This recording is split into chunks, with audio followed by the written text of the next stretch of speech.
Hello everyone, कैसे हैं आप लोग।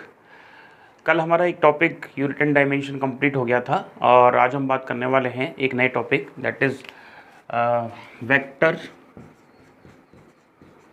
एनालिसिस। ये बड़ा साधारण सा टॉपिक है जिसकी मुलाकात आपसे 11th क्लास में होती है और एमएससी तक इसका काम, जैसे इलेक्ट्रोडायनेमिक्स हम पढ़ते हैं तो उसमें भी इसका इस्तेमाल होता है। बीएससी में आपने इलेक्ट्रोमैग्नेटिज्म पढ़ी होगी, वहाँ भी इसका इस्तेमाल होता है। कहने का मतलब वेक्टर एनालिसिस का कई जगह इस्तेमाल किया जाता है। तो आपको ये टॉपिक अच्छे से आता होगा, लेकिन फिर भी हम ये सोचते हैं कि हम इसको बिल्कुल जीरो से कवर करें जिससे आप चीज़ों को समझ पाएँ और उन सारे न्यूमेरिकल को भी समझाएँ, बताएँ जो एग्ज़ाम्स में पूछे गए हैं या आने वाले एग्ज़ाम में आने की प्रोबेबिलिटी रखते हैं। चलिए, हाँ, एक बात और हमें कहनी थी। एक्चुअली हमारे कमेंट बॉक्स में कुछ क्वेश्चंस आ रहे हैं। कई सारे स्टूडेंट ने हमारे जो होमवर्क देते हैं, कई सारे क्वेश्चन देते हैं जिनके जवाब भेजे हैं। ग्रुप में एक बच्ची है विनीता मान करके, उनके सारे जवाब सही हैं। एक बच्ची अर्चना त्यागी है, उनके जवाब भी कमेंट बॉक्स में जो दिए जाते हैं वो ठीक हैं। एक बच्चे का क्वेश्चन है जिनका नाम है दिनेश कुमार, वो कह रहे हैं कि सर आप आरपीएससी का सिलेबस भी करवाएंगे क्या। तो बात इतनी सी है, हमारी पहली वीडियो ये बात बताती है कि यूपी पीजीडी का जो सिलेबस है वो आरपीएससी में भी वैसे की वैसा है। तो हम यूपी पीजीडी की यदि तैयारी कर पा रहे हैं तो हम आरपीएससी की भी तैयारी कर रहे हैं। मतलब ये तो सिलेबस आपको करना ही है, इसके साथ साथ हम एक्स्ट्रा भी करवाएंगे। कोशिश की जा रही है कि आपके लिए असाइनमेंट तैयार हो रहे हैं। आपको 10 बजे आज असाइनमेंट मिलेगा हमारे ग्रुप पे, टेलीग्राम ग्रुप और व्हाट्सएप ग्रुप पे। आप वहाँ जा सकते हैं और असाइनमेंट को सॉल्व कर सकते हैं। जो क्वेश्चन आ रहे हैं उनमें समझें, दूसरों को समझाएं, और जो नहीं आएंगे तो उनके लिए हम एक सॉल्यूशन वीडियो अपलोड करेंगे जिससे आप उनके सॉल्यूशन भी देख पाएंगे। चलिए बात करते हैं वेक्टर एनालिसिस के बारे में। तो फर्स्ट ऑफ ऑल हमारा हमको यही जानना होता है कि वेक्टर क्या होता है, या हिंदी में इसको कहते हैं सदिश। हमें दोनों मीडियम लेके चलने पड़ते हैं। तो हिंदी और इंग्लिश मीडियम वालों से हमारी दरख्वास्त है कि आप एक दूसरों के साथ कोरिलेट करें या एक दूसरे को समझने की कोशिश करें। कोई भी ये ना सोचे कि प्योर सर जी इंग्लिश में ही लिख रहे हैं, क्योंकि हम एमएससी के स्टूडेंट हैं तो इंग्लिश भी बोलना ज़रूरी होगा, और यदि हम प्योर हिंदी में बोलते हैं तो उसमें भी थोड़ी तकलीफ़ हो जाएगी। आइए तो बात करते हैं सदिश के बारे में। हाँ जी, सदिश एक ऐसी राशि है जिसमें डायरेक्शन प्लस मैग्नीट्यूड,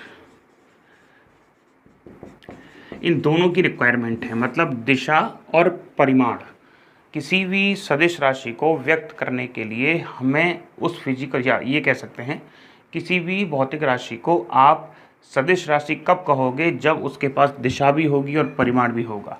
जैसे फॉर एग्जांपल 5 मीटर यदि लिखा है तो that is the only information about length. So this is the distance, means that it is a scalar quantity because they have no any direction, इनके पास कोई direction नहीं है। तो ये होगी एक स्केलर क्वांटिटी या अदिश राशि। लेकिन हम इसके साथ जोड़ देते हैं आई कैप, तो आप कहोगे कि सर क्वांटिटी जो है वो एक वेक्टर क्वांटिटी है, क्योंकि आपको इन्फॉर्मेशन दी जा रही है 5 मीटर जाना है आई दिशा में। ठीक है, तो वही जो दूसरी क्वांटिटी है वो है अदिश, या जिसको कहते हैं स्केलर। स्केलर क्वांटिटी कौन सी होगी, जिसमें ओनली मैग्नीट्यूड का रिक्वायरमेंट है। हाँ जी, एग्जाम्पल जो हैं स्केलर के कई बार पूछे गए हैं, और सबसे फेमस जो एग्जाम्पल है जो आपके यूपीपीसीएस में कई बार आया है वो है इलेक्ट्रिक करंट का। कि इलेक्ट्रिक करंट जो है क्या वो एक वेक्टर क्वांटिटी है या स्केलर क्वांटिटी है। और एक बार क्वेश्चन ऐसे भी आया है कि इलेक्ट्रिक करंट एक स्केलर क्वांटिटी है, क्यों। तो दोनों के जवाब देखते हैं। First of all, electric current एक स्केलर क्वांटिटी है, एक अदिश राशि है। आप सोच रहे होंगे कि सर इसमें दिशा तो होती है, तो आप जब दिशा रखती है, ये अपने आप में वैल्यू रखती है, फॉर एग्जांपल 5 एम्पियर, तो आप कैसे कह सकते हैं कि ये स्केलर क्वांटिटी है। ध्यान रखिए, सदिश राशि होने के लिए, वेक्टर क्वांटिटी होने के लिए जो कंडीशन है वो ये है कि एक तो ये दिशा रखे, एक ये परिमाण रखे और दूसरा सदिश के योग के नियमों का पालन करे। मतलब वेक्टर एडिशन के जो लॉ हैं, लॉ ऑफ ट्राइंगल लॉ और एक पैरेललोग्राम लॉ है, उन लॉ का पालन करना चाहिए। यदि ऐसा है तो हमारा जो करंट होगा वो वेक्टर क्वांटिटी होगा, लेकिन ऐसा नहीं होता। देखिए फॉर एग्जांपल हमारे पास यहाँ से करंट आ रही है, ये मान लेते हैं 5 एम्पियर की, और हमारे पास यहाँ से भी जो करंट है वो आ रही है 5 एम्पियर की।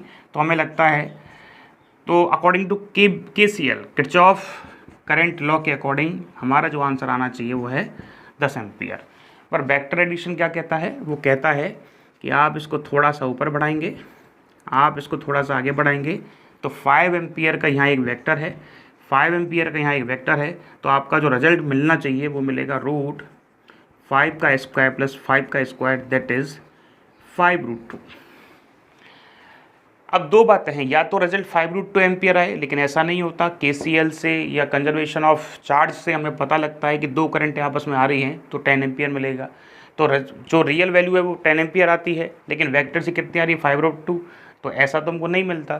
तो इसका मतलब करंट जो है वो वेक्टर एडिशन के लॉ को फॉलो नहीं करता। इस वजह से करंट कैसी क्वांटिटी है, स्केलर क्वांटिटी। एक और पूछा गया है कि जो इलेक्ट्रिक फ्लक्स है, बताइए ये कैसी क्वांटिटी है, इसको कहते हैं विद्युत फ्लक्स। तो विद्युत फ्लक्स का फॉर्मूला जानते होंगे, वैसे हमारी मुलाकात होगी इससे इलेक्ट्रोस्टैटिक्स में।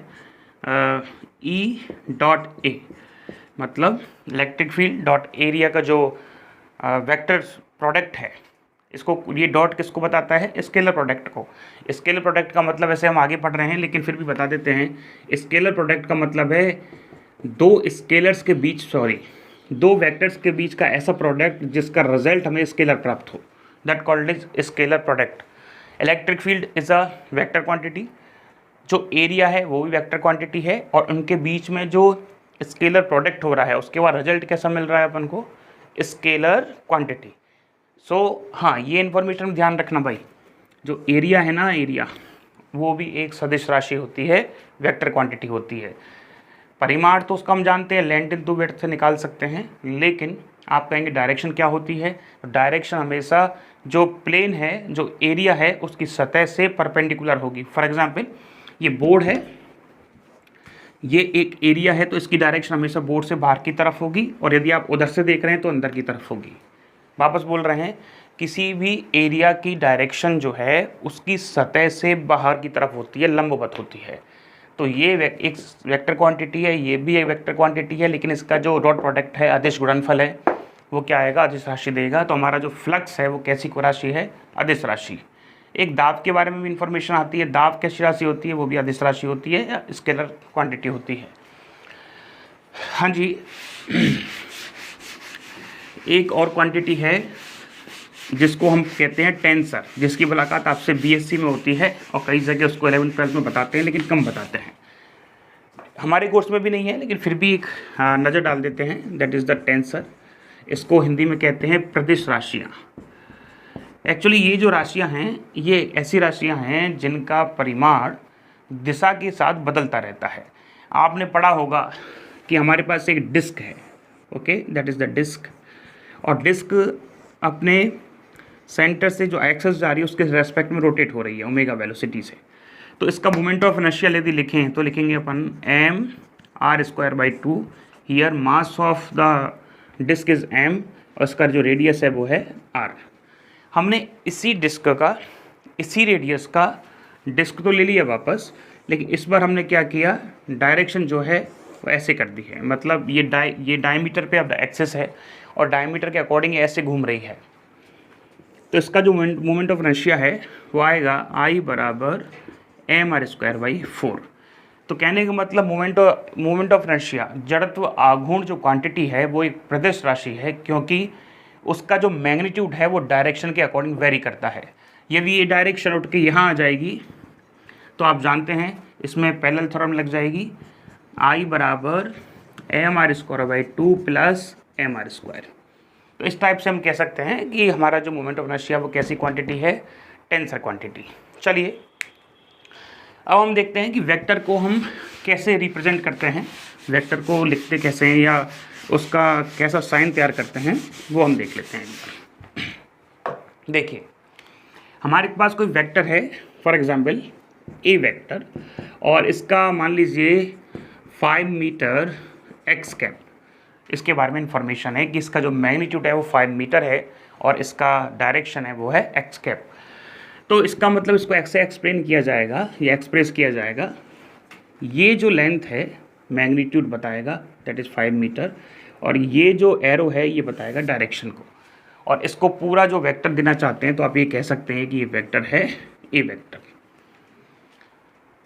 किसी भी वेक्टर को रिप्रेजेंट इस तरह किया जाता है। अब जैसे इन दोनों वेक्टरों से हमको क्या इन्फॉर्मेशन मिल रही है कि दोनों वेक्टरों की डायरेक्शन तो सेम है, लेकिन नीचे वाला जो वेक्टर बी है उसका मैग्नीट्यूड ऊपर वाले वेक्टर से थोड़ा सा ज़्यादा है।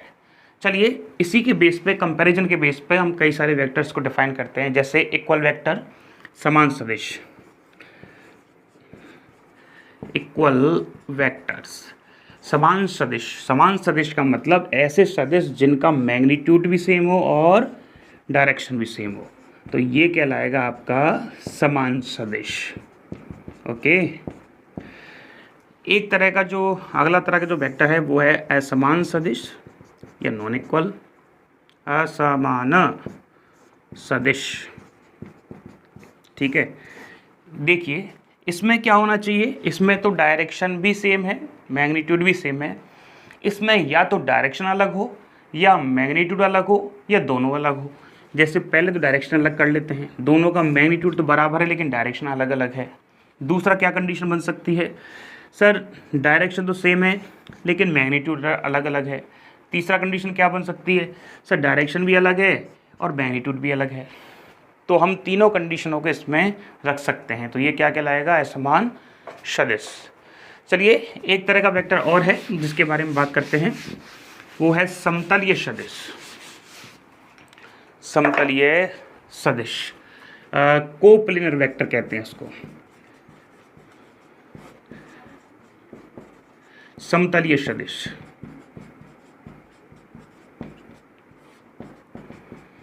चलिए समतलीय सदिश का मतलब है ऐसे वेक्टर्स जो समतल में हों। हमारा बोर्ड क्या है, एक प्लेन है, एक समतल है, तो बोर्ड पे बनाए गए दो वेक्टर्स हमेशा प्लेन में होंगे। वैसे भी आप दो वेक्टर्स बना रहे हैं जिनके बीच में कोई एंगल है तो वो हमेशा प्लेन में ही होंगे और इनको क्या कहेंगे, समतलीय सदिश। समतलीय सदिश की खास बात यह है कि समतल में यदि दो सदिश हैं और दोनों का परिमाण, दोनों का मैग्नीट्यूड अलग अलग है तो उनका रिजल्ट कभी भी जीरो नहीं आ सकता। इस बात को ऐसे भी कह सकते हैं कि आप चाहते हैं कि समतल में उपस्थित दो सदिशों का, दो वेक्टर्स का एडिशन या परिणाम जीरो आए, तो कंडीशन ये है कि दोनों का परिमाण बराबर होना चाहिए और दिशा विपरीत होनी चाहिए। फॉर एग्जाम्पल हमारे पास ये वेक्टर है दैट इज़ ए वेक्टर, और हमारे पास एक और वेक्टर है बिल्कुल उल्टी दिशा में है दैट इज़ बी वेक्टर। दोनों का मैग्नीट्यूड आपस में बराबर होना चाहिए, दोनों की दिशा अपोजिट होगी, तो हम क्या लिखेंगे, यहाँ जो ए वेक्टर है वो माइनस बी वेक्टर के इक्वल है और a vector plus b vector equal to 0, तो इसका रिजल्ट हमको 0 मिलेगा। लेकिन किसी भी स्थिति में बी वेक्टर का जो मैग्नीट्यूड है वो ज़्यादा हो जाता है, ए वेक्टर का मैग्नीट्यूड कम हो जाता है, या दोनों सदिश जो हैं वो असमान हैं, तो इनका रिजल्ट कभी भी 0 नहीं आएगा। आप चाहते हैं कि हमारे समतलीय या समतल में उपस्थित असमान सदिशों का रिजल्ट 0 आए, तो इसके लिए आपको 3 सदिशों की आवश्यकता होगी। क्यों? क्योंकि तीसरा सदिश जो है वो आपको वहाँ रखना है जो इनका रिजल्ट आएगा। फॉर एग्जाम्पल इनका रिजल्ट ये बड़ा है, ये छोटा है, तो इनका रिजल्ट ऐसे आना चाहिए। आप तीसरे सदिश को ऐसे ही रख दीजिए तो आंसर हो सकता है आपका 0 आ जाए। तो इन सारी बातों को हम हल्का सा रिपीट कर देते हैं। समतलीय सदिश वो सदिश हैं जो समतल में उपस्थित हैं, या ये कहेंगे दो सदिश सदैव समतलीय होते हैं। दूसरी बात, आप चाहते हैं कि दो असमान सदिश कभी भी समतल में उनका जो रिजल्ट है, परिणाम है, वो 0 नहीं आएगा, 0 नहीं आएगा। आप चाहते हैं 0 आए, तो आपको या तो सदिश जो हैं दोनों वो समान परिमाण के और जो डायरेक्शन है वो अपोजिट लेंगे, या आप चाहते हैं कि हमारे असमान सदिशों का रिजल्ट 0 आए, तो आपके लिए कम से कम 3 असमान सदिश चाहिए।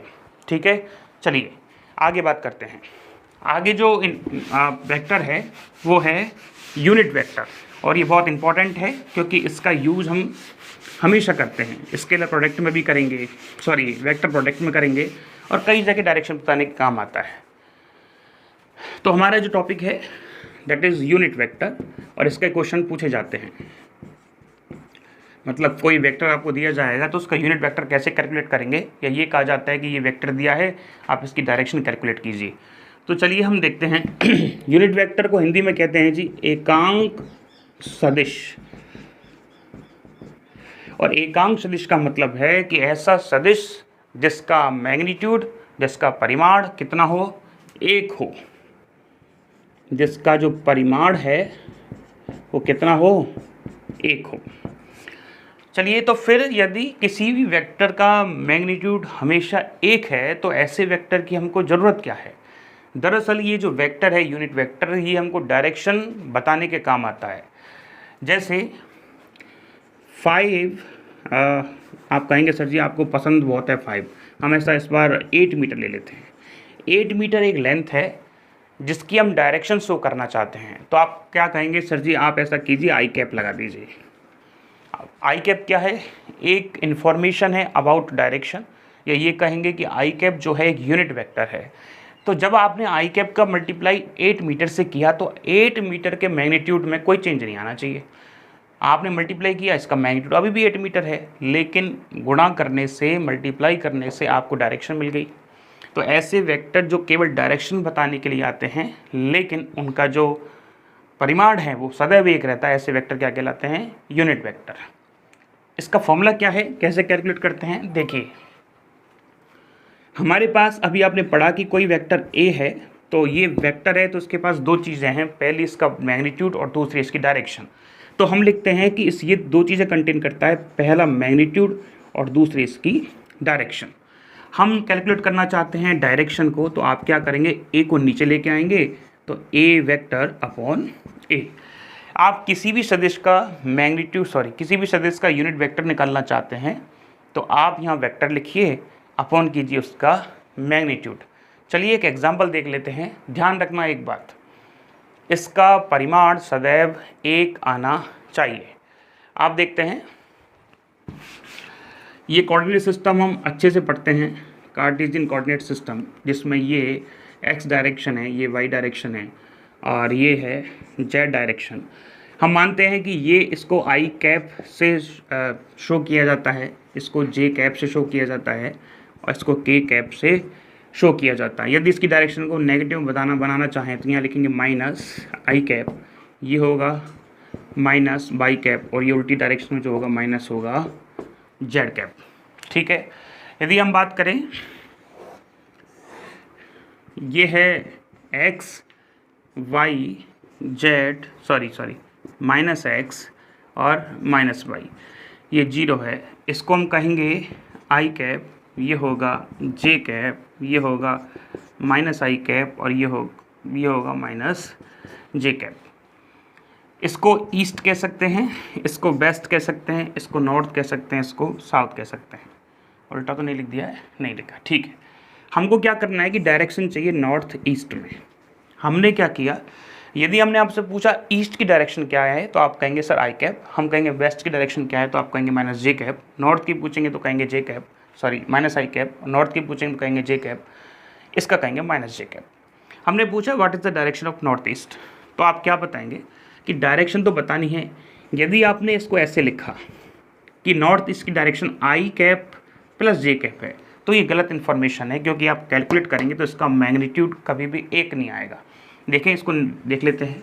यदि हमारे पास कोई वेक्टर है that is I cap plus j cap, तो उसका मैग्नीट्यूड देखते हैं क्या एक आता है या नहीं आता। तो 1 का स्क्वायर प्लस 1 का स्क्वायर दैट इज़ √2। इसका मतलब ये इन्फॉर्मेशन जो है वो ठीक नहीं है, ये कहेंगे ये यूनिट वेक्टर नहीं है। आप चाहते हैं कि यूनिट वेक्टर बने तो आपको हर कंडीशन में इसका मैग्नीट्यूड कितना लाना पड़ेगा, 1। अब आप इसको यूनिट वेक्टर कह सकते हैं क्योंकि इसका मैग्नीट्यूड कितना आएगा, 1। कैलकुलेट करते हैं, देखिए, हाँ जी, मैग्नीट्यूड निकालना चाहते हैं, ए वेक्टर 1/√2 का होल स्क्वायर प्लस 1/√2 का whole square that is 1/2 plus 1/2 = 1। वापस समझा रहे हैं, थोड़ा सा इसको साफ कर देते हैं जिससे चीज़ें थोड़ी सी क्लियर हो जाएं। आइए देखिए, हम चाहते हैं कि हाँ जी, हम चाहते हैं कि नॉर्थ ईस्ट का आपको डायरेक्शन पता चले कि हम इस डायरेक्शन को एज अ यूनिट वेक्टर कैसे लिखेंगे। तो आप इसको लिखेंगे आई cap plus j cap upon root 2। ठीक है, इसको एक साथ भी लिखा जा सकता है, ऐसे बात बराबर है। ऐसा इसलिए लिख रहे हैं क्योंकि इसका मैग्नीट्यूड हमने चेक किया, वो आ रहा है 1/√2 का होल स्क्वायर प्लस 1/√2 का whole square, 1/2 plus 1/2 equal to 1। शायद आप ये जानते होंगे कि कोई भी वेक्टर, यदि ए वेक्टर ऐसे एक्सप्रेस किया गया है ए एक्स आई कैप और ए वाई जे कैप, तो उसका जो वेक्टर का परिमाण है, मैग्नीट्यूड है, उसको लिखा जाता है ए एक्स स्क्वायर प्लस ए वाई स्क्वायर। तो इसी की तर्ज पे हमने क्या देखा कि ये जो वेक्टर है आई कैप के मल्टीपल में 1/√2 है, जे कैप के मल्टीपल में भी 1/√2 है, तो आंसर आएगा 1। लेकिन यदि हम यदि हम √2 नहीं लगाते हैं तो हमारा आंसर आएगा ये। तो √2 लगाने के बाद ही हमारा परिमाण 1 हो रहा है, तो हम कहेंगे कि हमारा यूनिट वेक्टर है। वैसे ही देखो, यदि यहाँ यूनिट वेक्टर शो करना चाहते हैं तो ये कौन सी डायरेक्शन है, प्लस आई की, लेकिन कौन सी डायरेक्शन है, माइनस जे की अपॉन √2। यदि हम इसकी डायरेक्शन शो करना चाहते हैं तो देखिए माइनस माइनस की डायरेक्शन है, तो माइनस आई cap minus j cap upon √2।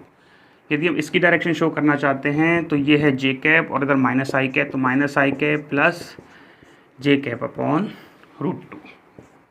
एक क्वेश्चन इसी पे ही बेस्ड आया हुआ है जिसको हम करवा रहे हैं, आप इसको लिख लीजिए। चलिए, यूनिट वेक्टर के क्वेश्चन थोड़े से सोचने समझने वाले आते हैं, बाकी का होते इजी हैं। चलिए देखिए, हम आपको बताएं कि एक क्वेश्चन था कि बताइए निम्न में से 4 ऑप्शन दिए थे, इनमें से कौन सा ऐसा वेक्टर है जो यूनिट वेक्टर को एक्सप्रेस नहीं करता या यूनिट वेक्टर के इक्वल नहीं है। और ऑप्शन थे आपके i cap, option b i cap plus j cap upon √2, option c i cap plus j cap minus k cap upon √3, और ऑप्शन डी जो है वो है i cap minus j cap. तो वैसे आपको देख के पता लग गया होगा, इसका मैग्नीट्यूड हमेशा 1 आता है। इसका मैग्नीट्यूड अभी हमने कैलकुलेट किया है, तो इसका हम वापस भी कैलकुलेट कर सकते हैं। That is 1/2 plus 1/2 equal to √1 equal to 1।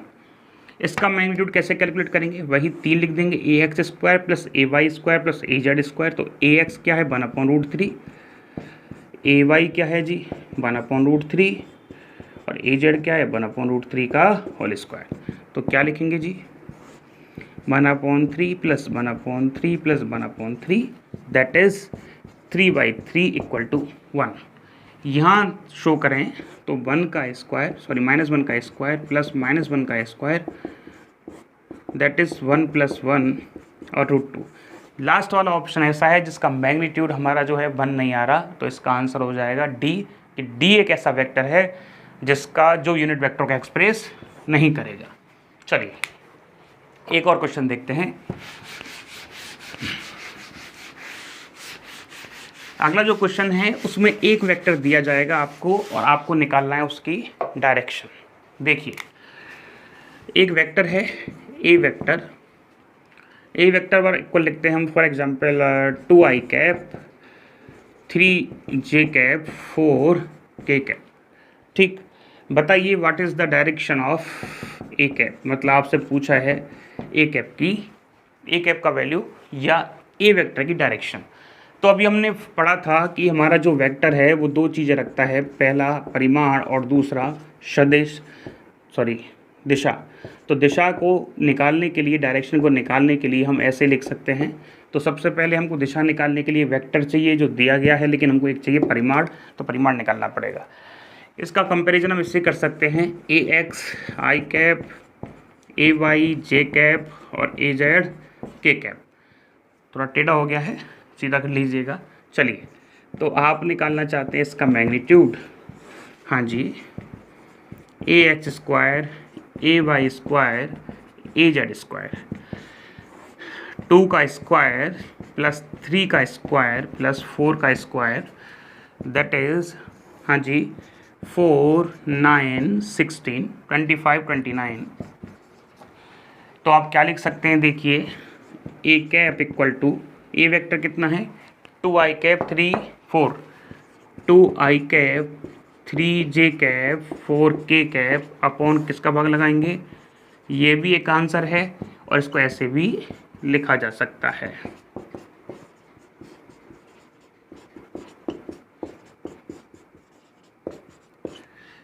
लिख लीजिए आप, किसी भी वेक्टर का डायरेक्शन ऐसे हम कैलकुलेट कर सकते हैं।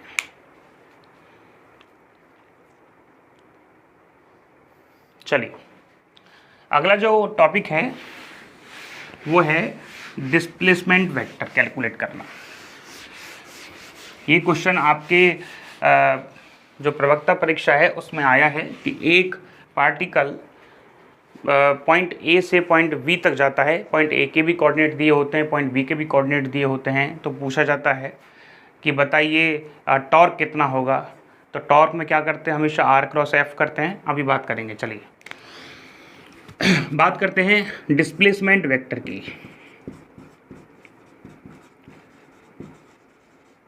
डिस्प्लेसमेंट वेक्टर या इसको कहते हैं विस्थापन सदिश। विस्थापन होता है कि दो इनिशियल और फाइनल पॉइंट के बीच की दूरी। तो विस्थापन सदिश को पढ़ने से पहले हमको स्थिति सदिश भी पढ़ना होगा, जिसको पोजीशन वेक्टर कहते हैं और जिसके बारे में आप बहुत अच्छे से जानते हैं। देखिए पोजीशन वेक्टर आता है किसी भी पॉइंट की पोजीशन को एक्सप्लेन करने के लिए। इसको हिंदी में स्थिति सदिश कहते हैं। तो हम ये भी कह सकते हैं कि स्थिति सदिश वहाँ आता है जहाँ किसी पॉइंट की स्थिति को एक्सप्लेन करना है। स्थिति का मतलब ये हमारा फॉर एग्जांपल कोऑर्डिनेट सिस्टम है y और x और ये पॉइंट हो गया पॉइंट A। तो इस पॉइंट के कोऑर्डिनेट x और y दे रखे हैं, तो आप क्या लिखेंगे, इसका जो पोजीशन है वो होगा r वेक्टर। और r वेक्टर अपने आप में क्या इन्फॉर्मेशन रखेगा कि सर r वेक्टर का जो वैल्यू है वो है x i कैप और y j कैप। मतलब ये कह रहा है कि r वेक्टर आप इस पॉइंट तक जाना चाहते हैं तो आपको x जो दूरी है वो i डायरेक्शन में कवर करनी है और y जो डिस्टेंस है वो y डायरेक्शन में कवर, j डायरेक्शन में कवर करनी है। ठीक है, क्योंकि ये जो डायरेक्शन है वो i कैप वाली है और ये जो डायरेक्शन है वो j कैप वाली है। यदि बात करें तीन वेक्टरों की भी, माना z आ जाए और ये z है यहाँ, आप कहेंगे सर जी 2D में दिखाई दे रहा है, तो ऐसा समझिए कि ये एक घन है। तो आपका जो वेक्टर है वो यहाँ से ऐसे बीच में निकला हुआ है। तो आप इस वेक्टर तक जाना चाहते हैं तो आप एक बार चलेंगे आप x डायरेक्शन में, एक बार y डायरेक्शन में, उसके बाद जाएंगे ऐसा करते हैं, इधर चलते हैं ऐसे और फिर ऊपर जाएंगे इसके ऐसे। तो तीन दिशा चलते हैं। तो मानते हैं कि इस टाइप का जो कोऑर्डिनेट सिस्टम है उसका कोऑर्डिनेट है x y z। तो इसको एक्सप्रेस कैसे किया जाएगा, r vector equal to x i cap y j cap और z k कैप। अब हमारे पास क्या हुआ कि पॉइंट A से हमको जाना है पॉइंट B पर। पॉइंट A के कोऑर्डिनेट है x1 y1 z1 और पॉइंट B के कोऑर्डिनेट है x2 y2 z2। तो हम मानते हैं कि पॉइंट A का जो पोजीशन वेक्टर है वो r1 है और पॉइंट B का जो पोजीशन वेक्टर है वो r2 है। तो फाइनल पोजीशन वेक्टर में से इनिशियल पोजीशन वेक्टर घटाएंगे या इनिशियल पोजीशन वेक्टर से फाइनल पोजीशन वेक्टर की तरफ बनाया गया वेक्टर क्या कहलाएगा जी, विस्थापन सदिश s वेक्टर। तो s वेक्टर को लिखेंगे final position vector minus initial position vector.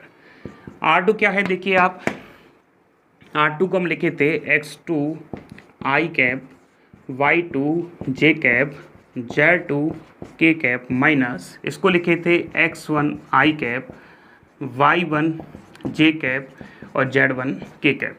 हाँ जी, एस वेक्टर को और कैसे एक्सप्लेन कर सकते हैं, x2 minus x1 i cap y2 minus y1 j cap और z2 minus z1 k cap.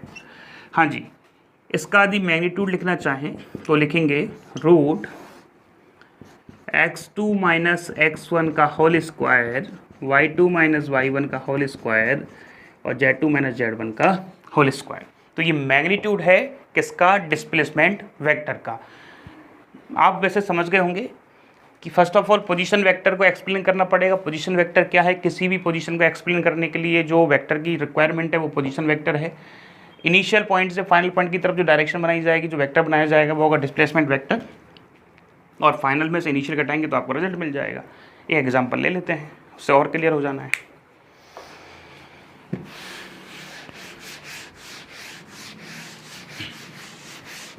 चलिए एक एग्जाम्पल ले रहे हैं हम, आपको उससे और क्लियर हो जाएगा। एक पॉइंट है, पॉइंट ए। आप कहेंगे सर जी आपको पॉइंट ए बहुत पसंद है, तो हम पॉइंट पी ले लेते हैं इस बार। पॉइंट पी है जिसके कोऑर्डिनेट है 2, 3, 4, और वो जाता है पॉइंट क्यू तक जिसके कोऑर्डिनेट हैं 3, 4, 5।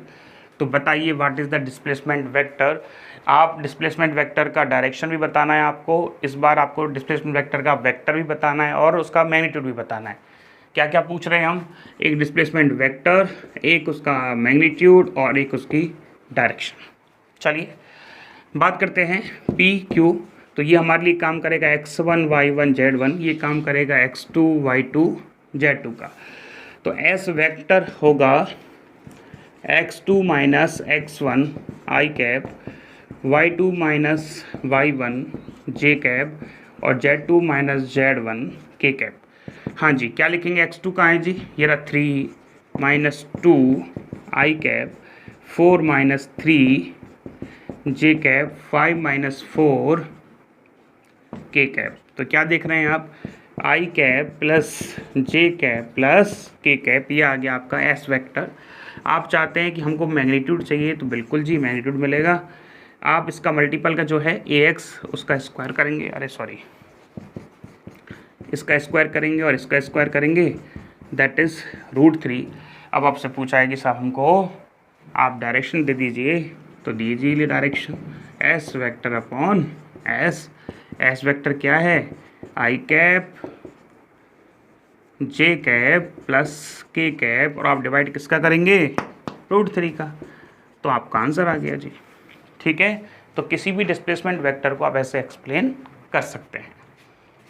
वैसे आपकी जो परीक्षा है यूपी पीजीटी की और आरपीएससी की, तो उसमें अधिकतर जो क्वेश्चन हैं वो स्केलर प्रोडक्ट, वेक्टर प्रोडक्ट और घटकों का जो वियोजन होता है, रेजोल्यूशन ऑफ वेक्टर्स, तो इससे क्वेश्चन पूछा जाता है। आप ये सारा जो इन्फॉर्मेशन है ये वहाँ काम आने वाला है, इसको भी पढ़ना ज़रूरी है।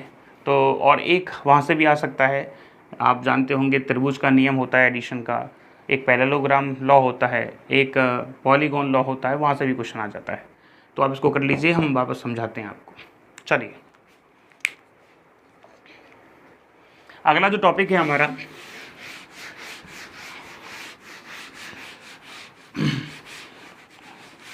हाँ जी, अगला जो टॉपिक है, आप इसके प्रॉपर नोट्स बनाते रहिए। आप नोट्स का अच्छे से सारी चीज़ों को नोट कीजिए, जो एग्जाम्पल करवाए जा रहे हो एग्जाम्पल कीजिए। आपको हमारे ग्रुप पर असाइनमेंट भी मिल रहे हैं, तो उनको सॉल्व कीजिए। कुछ टेस्ट भी आपके लेंगे, जिसमें 2-3 जब टॉपिक हो जाएंगे तो आपका एक टेस्ट ले लेंगे, जिससे क्या होगा कि आपको अपनी तैयारी का भी पता चलेगा और ये भी पता चल जाएगा कि मास्टर कैसा है, कि भाई मास्टर का पढ़ाया हुआ, टीचर का पढ़ाया हुआ समझ में आता है या नहीं आता। चलिए देखते हैं। आप अपने विचारों को कमेंट बॉक्स में रख सकते हैं, वहाँ कोई पाबंदी नहीं है। आप अपने विचारों को ग्रुप में भी शेयर कर सकते हैं, आप अपना सजेशन भी भेज सकते हैं, आप सबके लिए फ्री हैं, इसमें कोई रिस्ट्रिक्शन नहीं है।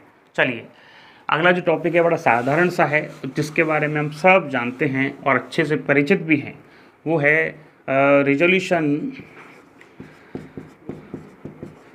Of vectors. Resolution of vectors मतलब घटकों का वियोजन, किसका, सदिशों का घटकों का वियोजन।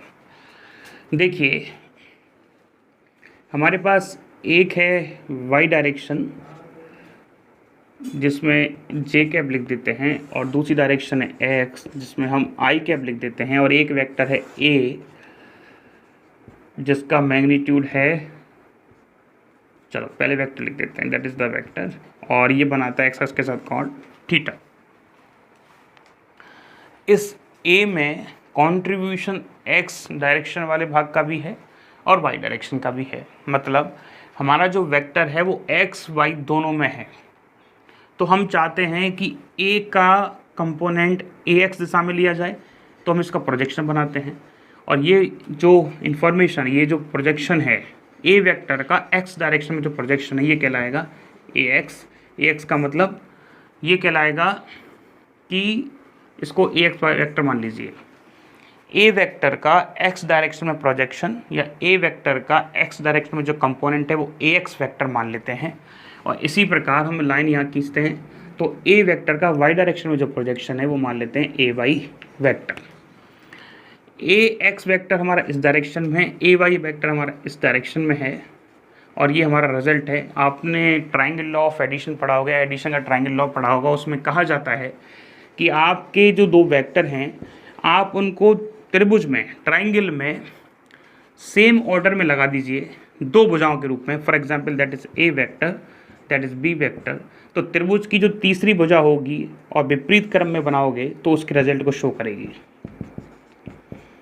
वापस बोल रहे हैं, किसी भी ट्राइंगल की या त्रिभुज की दो भुजाओं का ऑर्डर बिल्कुल सेम है, ए के बाद यहाँ फिर इसके बाद यहाँ, तो इसकी तीसरी जो भुजा होगी जो इन दोनों की अपोजिट ऑर्डर में होगी वो इसके रिजल्ट को शो करेगी। वैसे यहाँ देखने को मिल रहा है कि ये जो है वो है ए एक्स वेक्टर, उसके बाद हम गए हैं ए वाई वेक्टर, तो अपोजिट डायरेक्शन वाला क्या है ए वेक्टर। तो क्या हम इसको ऐसा नहीं लिख सकते, ए वेक्टर बराबर ए एक्स वेक्टर प्लस ए वाई वेक्टर। हमारे पास ये पता है कि किसी भी वेक्टर में दो चीज़ें होती हैं, एक उसका डायरेक्शन और एक उसका मैग्नीट्यूड। तो देखिए क्या ए वेक्टर बराबर ऐसा नहीं लिख सकते, ए एक्स वेक्टर में दो चीज़ें हैं, एक उसका मैग्नीट्यूड और एक उसकी डायरेक्शन, एक उसका मैग्नीट्यूड और एक उसकी डायरेक्शन। तो ये तो पता चल गया कि वेक्टर ए जो है वो ए एक्स और ए वाई से मिलकर बना है। लेकिन हमको अब इनका वैल्यू भी चाहिए, what is the value of A X, what is the value of A Y. तो बड़ा साधारण सा काम है। ये एंगल बना है, एंगल के सामने क्या होता है, परपेंडिकुलर होता है, ये बेस है, ये हाइपोटेनियस है। तो देखो क्या निकालेंगे जी, कॉस थीटा। कॉस थीटा क्या होता है बेस अपॉन हाइपोटेनियस, और दूसरा लाल बटे कक्का साधारण सा लगा सकते हैं। तो कॉस थीटा बताएगा आधार बटे कर्ण। तो देखिए बेस क्या है इसका ए एक्स, केवल मैग्नीट्यूड ले रहे हैं, और कर्ण क्या है, हाइपोटेनियस क्या है, दैट इज़ ए। तो ए एक्स कितना आगे बताइए, ए कॉस थीटा।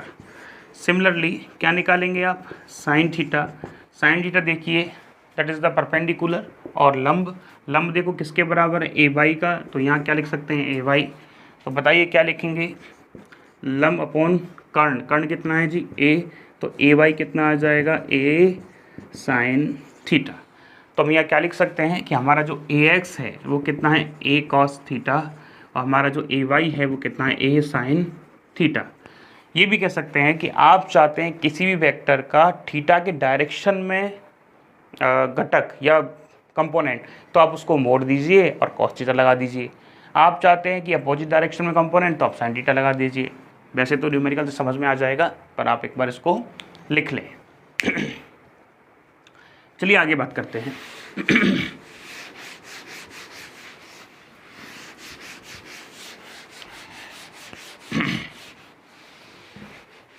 देखिए हम आगे एक न्यूमेरिकल ले लेते हैं, बड़ा साधारण सा है। फॉर एग्जाम्पल आपको एक फोर्स दिया है दैट इज़ 30 न्यूटन, 20 मान लीजिए 20 न्यूटन, और आपको जो एंगल दिया है वो 30 डिग्री है।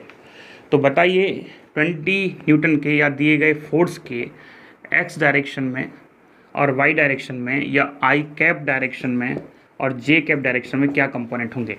तो आप जानते हैं कि यदि वेक्टर को थीटा की डायरेक्शन में घुमाया जाता है तो कॉस थीटा मिलता है, और थीटा से अपोजिट डायरेक्शन में घुमाया जाता है तो साइन थीटा मिलता है। तो बात करें यदि फोर्स के दो कंपोनेंट हैं, तो लिख सकते हैं हमारा जो फोर्स है वो इन दो कंपोनेंट्स में बटा हुआ है। और अच्छे से इसको ऐसे एक्सप्लेन कर सकते हैं, और एफ एक्स निकालने के लिए क्या करें जी, एफ कॉस थीटा, मतलब आप इसको एक्स डायरेक्शन में मोड़ दीजिए, आई कैप प्लस, हाँ जी क्या लिखेंगे देखिए, एफ साइन थीटा जे कैप। तो आपसे यदि पूरा वेक्टर पूछा जाए तो आप ऐसे लिखोगे, और यहाँ क्या लिखोगे जी, 20 कॉस 30, कॉस 30 कितना होता है, I think √3/2 I cap plus F कितना है 20, साइन 30 कितना होता है जी 1/2 जे कैप। तो ये आ गया 10√3 आई कैप और 10 जे कैप। आपसे पूछ ले कि what is the component of x, तो आप लिखेंगे एफ एक्स बराबर 10√3। यदि कोई वेक्टर पूछ ले तो आप आई कैप लगा देंगे। आपसे पूछ ले कि साहब what is the component of in Y direction, तो क्या लिखेंगे जी 10, वेक्टर लग रहा है तो जे कैप लगा दीजिए। ठीक, बड़ा आसान सा है, वैसे आपको आता भी है, ऐसा कोई तकलीफ नहीं है। चलिए बात करते हैं आगे।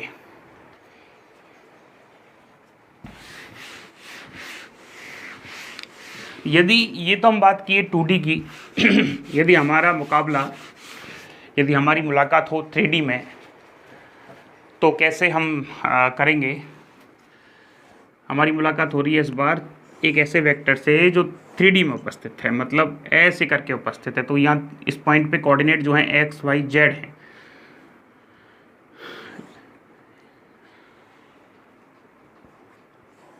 ठीक है जी, ये है पॉइंट P।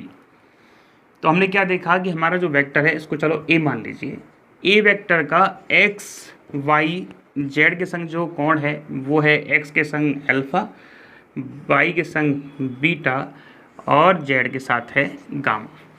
ठीक है, अभी हमने क्या देखा कि किसी भी वेक्टर का कोण जिसके साथ होता है, ये ए वेक्टर है, इसका कोण एक्स के साथ है, तो आप ए एक्स बराबर क्या लिखोगे, हमेशा ए कॉस थीटा। जिसके साथ कोण होता है वहाँ कॉस थीटा आता है, ये हमने अभी देखा था। और हम चाहते थे तो क्या निकाल सकते थे, कॉस थीटा ए एक्स अपॉन ए। ये भी न्यूमेरिकल हम करवाने वाले, ध्यान से समझो, पहले इसको समझ लो, ज़्यादा इंपॉर्टेंट है। फॉर एग्जाम्पल आपको एक वेक्टर दिया है, वेक्टर दिया है ए वेक्टर बराबर 2, चलिए आई कैप प्लस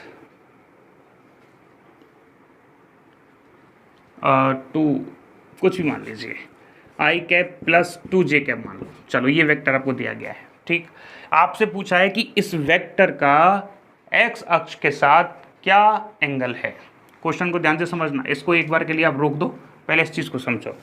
कोई भी क्वेश्चन आपको दिया है ए वेक्टर बराबर आई प्लस 2 जे कैप, आपसे पूछा गया है कि ए वेक्टर का एक्स अक्ष के साथ क्या कोण है, आप वो बताइए। तो आप क्या जानते हैं कि सर ये एक्सप्रेस करेगा ए एक्स को, ये करेगा ए वाई को, और एक्स अक्ष के साथ बनाया हुआ कोण पूछ रहा है, मतलब आपसे पूछ रहा है वो थीटा। तो क्या आप ये नहीं लिख सकते क्या ए एक्स बराबर ए कॉस थीटा, और ए कॉस थीटा निकालना चाहते हैं किसके संग बना हुआ, एक्स अक्ष के साथ बना हुआ। तो क्या लिखेंगे आप, a x upon a, what is the a x, that is the 1, what is the a नहीं पता, तो ए कैसे निकालेंगे जी, 1 का स्क्वायर प्लस 2 का स्क्वायर, दैट इज 1/√5, 4 + 5, ये आपका आंसर आ जाएगा कॉस थीटा। और थीटा पूछ ले तो कॉस इनवर्स 1/√5। आपसे उसने पूछ लिया कि ए वेक्टर का वाई के साथ बनाया गया कोण कितना है, तो आपका डायग्राम क्या होगा इस बार आपका डायग्राम होगा ये, that is theta, A vector किसके संग, वाई के संग, एक्स कैप। तो इस बार देखिए जिसके संग कोण बनता है उसको इधर लेके आएंगे, तो ये किसका बराबर हो जाएगा, ए वाई बराबर ए कॉस थीटा के। अब साइन थीटा नहीं होगा क्योंकि साइन थीटा के लिए कोण को इधर होना जरूरी है। तो यहाँ देखिए, यहाँ क्या लिखेंगे, कॉस थीटा वाई के साथ कोण। ठीक है, ये पूछ रहा है आपसे, तो कॉस थीटा बराबर दिख रहा है ना आपको, इधर बना लेते हैं, आपसे पीछे जा रहा है कॉस थीटा, क्या लिखेंगे जी वाई डायरेक्शन में, a y upon a, what is the a y, that is 2, what is the a, √5 cos theta. तो थीटा इक्वल टू कितना आ जाएगा, कॉस इनवर्स 2/√5। ऐसे अपन सॉल्व कर सकते हैं। कोई भी वेक्टर आपको देगा, उसका किसी भी अक्ष के साथ कोण पूछा जाए तो आप क्या करोगे, कॉस थीटा बराबर ए एक्स अपॉन ए, कॉस थीटा बराबर ए वाई अपॉन ए, कॉस थीटा बराबर ए जेड अपॉन ए। ठीक है, चलिए आगे बढ़ें साहब। ओके, वापस आते हैं अपने 3D वाले पे।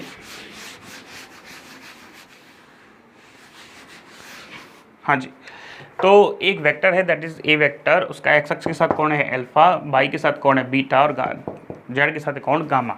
देखिए हम क्या लिख सकते हैं हमारे वेक्टर को कि हमारा जो वेक्टर है वो 3 डायरेक्शन में है। First A x I cap, दूसरा ए वाई जे कैप और तीसरा ए जेड के कैप।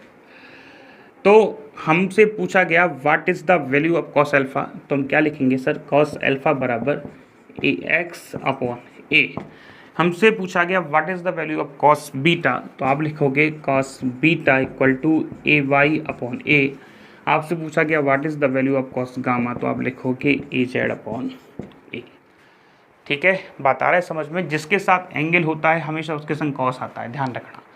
जिसके संग एंगल नहीं होगा उसके संग हमेशा साइन आएगा। उल्टा भी संभव है कि यदि किसी भी स्थिति में ए वेक्टर दिया है और थीटा यहाँ की जगह उसमें इस पर यहाँ लगा दिया है, तो आप ये मत कहना कि सर जी आपने तो यही बताया था कि यहाँ जो ए एक्स आएगा वो ए कॉस थीटा आएगा। इस सिचुएशन में नहीं आएगा।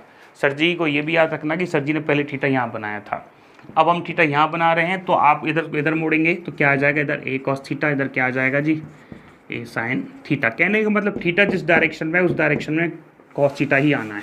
ठीक है, चलिए एक आपको न्यूमेरिकल करवा देते हैं जिससे और क्लियर होने वाला है। न्यूमेरिकल से पहले यदि हम बात करें कि इसका दूसरा जो रिप्रेजेंटेशन है वो कैसे हो सकता है, देखो हम ऐसा लिख सकते हैं क्या, ए एक्स ए कॉस अल्फ़ा, इसको क्या लिख सकते हैं ए वाई बराबर ए कॉस बीटा, इसको क्या लिख सकते हैं देखिए ए जेड बराबर ए कॉस गामा। तो एक बात बताइए, यदि इसका मैग्नीट्यूड निकालना चाहते हैं तो कैसे निकालेंगे, ज़रा बताइए ज़रा। इसका मैग्नीट्यूड निकालिए, ए वेक्टर रूट, हाँ जी, ए एक्स स्क्वायर ए वाई स्क्वायर और ए जेड स्क्वायर। ए एक्स का वैल्यू बोलते जाइए, that is a cos alpha का होल स्क्वायर, ए कॉस बीटा का होल स्क्वायर प्लस ए साइन ए कॉस गामा का होल स्क्वायर। चलिए क्या कॉमन आ रहा है, आप जानते हैं ए स्क्वायर कॉमन आ रहा है, क्या आएगा कोस square alpha plus cos square beta plus cos square gamma, और ये आ गया ए स्क्वायर। इधर क्या आ रहा है जी, इधर ए, दोनों का अंडर रूट हटा दीजिए, दोनों तरफ स्क्वायर कर दीजिए। इधर आएगा ए स्क्वायर, इधर आएगा a square cos square alpha cos square beta और कोस स्क्वायर गामा।